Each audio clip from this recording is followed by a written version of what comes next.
The US dollar just hit a 20-year high. Now that might be confusing because inflation's raging in America and anyone holding dollars, they're suffering, right? Well, both things can be true. Here's exactly how this works. So if we go ahead and we look at the US dollar, we think of price in comparison to its peers. And on that metric alone, the US dollar is hitting that 20-year high. You can see here in this article what they're talking about is that the US dollar index, which actually measures the dollar against 6 of their peers, has surged to that 20-year high.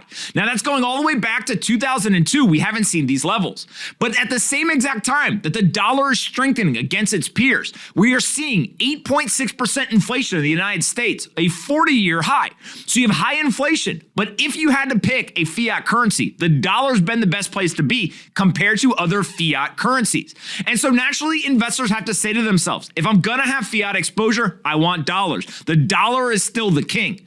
But if you actually want to be able to survive over a long period of time, holding any fiat currency ends up being a losing strategy. And that's where you see many investors rushing to hard assets, things like real estate, or things like digital sound money and Bitcoin, or even in some cases, stocks as well. Now, of course, in the short term, over the last 6 to 8 months, we've seen many asset prices crashing. The Fed has been raising interest rates. They're now conducting quantitative tightening. The Fed is intentionally crashing asset prices, but that doesn't mean that you necessarily should run away from them. In fact, if the assets are still performing just as well as they were 8, 12, 15, 18 months ago, and the price is lower, it just means that they're on sale. Now you have to go evaluate each individual asset for yourself. You have to think to yourself, what is my time horizon? How long do I want to hold this asset? Is it actually performing as well or better than it was in the past and the price is just down? Or has there been some fundamental difference in the actual asset itself?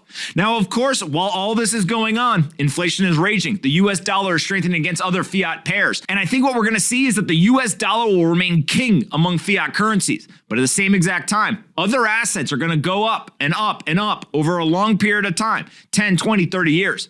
Because in the United States and around the world, central banks have to devalue their currencies in order to go ahead and actually service their debt. At the end of the day, the global macro environment is super complex. There's a lot of moving parts. If you think that you've mastered it, you're probably wrong. Keep your head on a swivel. Make sure you keep educating yourself. Understand as much of the nuance as possible, and then just get a really long time horizon. Because over a long enough time horizon, it's much easier to be right than in these intra-day, intra-week, and intra-month moves.